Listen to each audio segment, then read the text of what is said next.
The University of Tennessee says millions of dollars in planned renovations to Neyland Stadium are now on hold. That project was projected to cost $340 million.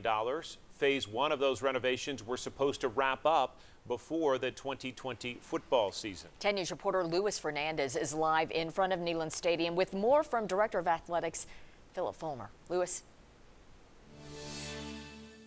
John, Robin, this time last year, Philip Fulmer was not the AD for the university. The previous administration did much of the planning and execution of this project. Now, Fulmer wants to be sure the future of Neyland Stadium is what's best for Vol Nation.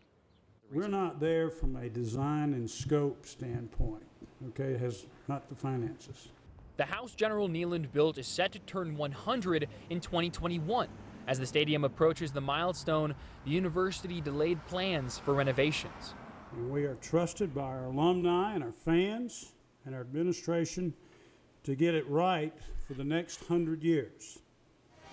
At the very core, we must be prudent and responsible. And as I've said during my 10 months here, we need to take our time to look at all of our options. In the past, those options included renovations to the bathroom area, concourse, and concession stands, just to name a few. Previous projections put the cost at about $340 million.